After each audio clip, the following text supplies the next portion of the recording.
everyone, continuing my seasonal series of reading the Sweet Valley Christmas books. Today's book is called Big for Christmas. And yes, it is a complete ripoff of the Tom Hanks movie. So one thing that is funny, and it just summary in a real quick nutshell, the girls wish to become big and they do. So in the front cover, we see them going to bed on Christmas Eve. And it's actually not Christmas Eve, but whatever. The next day, they woke up and they're big. And I do think it's funny that Jessica's PJs are so much shorter, which they should be, but it's just cute how we can see they're wearing the same clothing and it just fits differently. It's interesting that both of them have new hairdos once they became big. Not quite sure how that happened overnight, but whatever. So the first half of this book is Janet Howell and her brother Joe are having a Christmas party, and they're going to have a combined party. So Janet is going to invite the middle school crowd, and Joe is going to invite the high school crowd, and everything is fine and all until the actual day of the party when Dad sees Mr. Howell at the grocery store. And Dad finally realizes that there are going to be high schoolers there, potentially high school seniors, because Joe plays basketball and he's invited the whole team. So I'm kind of surprised this hasn't come up earlier, especially since Stephen was invited. But with mere hours before the party starts, Mom and Dad decide that the twins can't go, that it's too old of an audience for them. And I do agree on this account, but at the same time, Mr. and Mrs. Howell will be there the whole time, and half of the half of the guest list is going to be 12, 13 years old. So I can see both sides of this argument. I think I probably would have let the girls go since it is chaperoned and Stephen is going to be there. And while there may be 2 or 3 older high school guys, almost everyone is going to be the twins or Steven's age. But our parents are actually being responsible parents for once. And there's also this Christmas carnival going on in town. And the girls and their friends go to it. And then when they try to sneak out and go to the party, but the parents see them sneaking out and decide that the parents and the twins will go to the carnival. And both twins wish that they could be big. And what do you know? It happens! It's a Christmas miracle!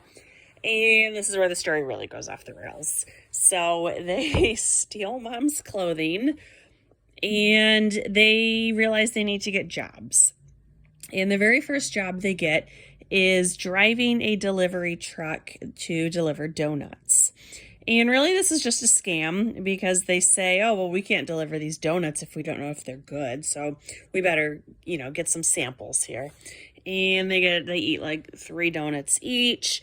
And then despite them not having a driver's license or a social security card or a bank account, they are given this job to deliver donuts in a truck. They don't have insurance. They certainly don't have chauffeur's driver's licenses or class 1 or whatever legality they need. And not very surprisingly, they wind up causing a 5-car pileup. And they just run. So I certainly hope the truck owner had insurance. I've had a number of truck drivers in my family. They all own their own trucks. They don't just show up and the truck is there ready for them. So not too sure what's going on in Sweet Valley. Oh, and it's like December 23rd or December 24th here. They're getting jobs at 0 hour of a time that virtually no one is doing hiring in the real world. So on the same day, they go to a temp agency, and again, no identification of any sort, and they get hired and they get to start work that same day. And Elizabeth even gets a $20 signing bonus, and it's a Friday. So this is so unrealistic. She is getting hired, same day work, at a temp agency on a Friday right before Christmas. This just wouldn't happen. And she even says, well, what if something happens and I can't return to work on Monday? And if I'm the recruiter at that point, I tell her, thanks. You can keep the $20 and get on out of here. I'm not interested in you working here for a half day. But of course, they both get jobs. And they're pretty terrible jobs. And not terrible, but they're definitely temp jobs. So they are both given some sort of receptionist type work. Elizabeth has to answer a lot of calls, and then she takes minutes at a meeting. And Jessica is not good at her job. She's supposed to do some filing, but the instructions make no sense. And then she's supposed to do some typing, but she says she doesn't know how to use a computer. And finally, she is just to hole punch some papers. But it's Sweet Valley. So Jessica happens to be doodling some fashion. Oh, because of course she got a job at a fashion house. And she is doodling some ideas that of course one of the designers sees and invites her to come pitch an idea. And it's like, come on, you guys. It's her first day of work, plus she's 12. And then Elizabeth, of course, her job is in Sweet Valley Publishing. And again, I didn't realize Sweet Valley was such a huge metropolis. And she pitches, while she's supposed to be taking minutes of the meeting, she winds up pitching an idea about a series about twins. And oh, it's Sweet Valley Twins. Isn't that meta? And it was actually pretty funny. But I don't like that the girls each have a singular personality trait or job interest. And I don't like, and I've seen this, it's not just Sweet Valley. It's like every media empire that really only pitches that women can work in fashion or journalism. And there's nothing else. And I don't like that stereotype in general. And I don't like it here. I mean, of course, we're happy that things work out for the twins. But, and Stephen knows that they're big now. And so they all go back to the carnival and wish for everything to go back to normal. And of course it does. Even though they've had a half day of success as adults, they realize that they want to be kids again. And it's a very sweet little ending. So couple things I want to read here. This is from page 5. This is Janet talking about her party. Since there will be older men at this party, Janet said, I want to emphasize that it is important that all unicorns be properly dressed. Mandy, what do you mean? Janet, I mean, every unicorn should do her best to look mature, sophisticated, and glamorous. No baby dresses, please. That means no velvet, no lace, and no bows. It's like, Janet, that's what was in fashion in the early 90s. And these older men that you speak of, they're still in high school. So I know they seem all mature to you, but they're really not. Emotionally, they're about the same age as you girls. And then this is on 23. Jessica strolled happily through the main floor of Kendall's department store. Christmas was only 2 weeks away, and the aisles were packed with shoppers. And they're already on Christmas break from school. For sake of comparison, schools in my part of the country right now, we are in school until December 23rd. Granted, we don't go back until January 9th, but even when the break comes earlier, we are still not off 2 weeks before. Makes me think the author has not been to high school in many, many years, if ever. So Jessica thinks she is going to get a free makeup at the hoity-toity makeup counter, and then she'll take all the makeover ideas and go to the discount pharmacy and buy Wet n Wild.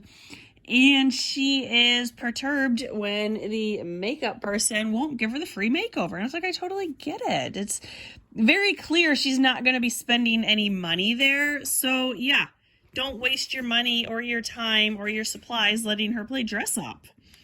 And then a couple pages later, Elizabeth is at the bookstore and she decides she's going to buy a book for Amy. And it is a book about horses. I get the impression it's like it's a coffee table book with a lot of pictures, and it winds up being that this book is $65. I put it through the inflation calculator. In current money, that would be $131. What the heck kind of book is this? The only brand new book I have ever seen going for that rate is Paul McCartney's book Lyrics, which came out last year, and that was $150 brand new. I cannot fathom many books having that price. And the salesperson, and there are so many salespeople in this book, it's completely bizarre. Everywhere they go, people are helping. Oh, and something else really creepy. There's this guy named Tim Reed who's like flirting with both of the twins, and it's really gross. And he's going to be at the party, and that's nasty. And he wants to save a dance with Jessica, and he wants to talk about publishing with Elizabeth, and it's gross. They're children. So the woman at the bookstore, after she rings up, first she gift wraps it, and then she rings it up, and then she tells Elizabeth the price. And then, yeah, she gets upset when Elizabeth says, I can't afford that. And you don't think at any point she might have said, you know, before I ring it up, this book is $65.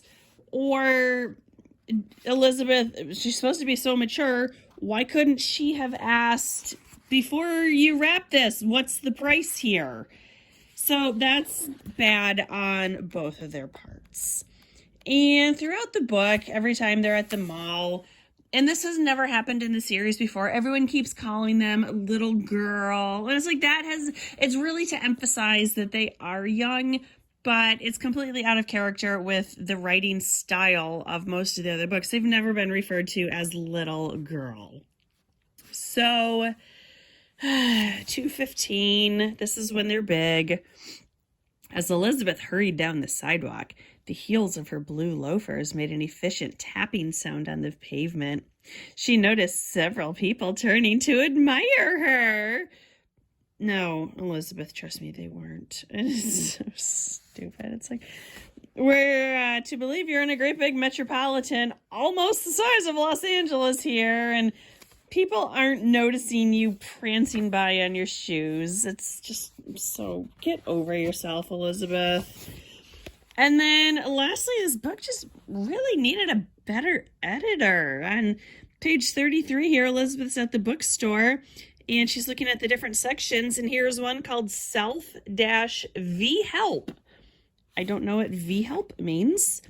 And then on page 45, the sales lady, oh dear, that's way too big for you, but it's the wrong form of two.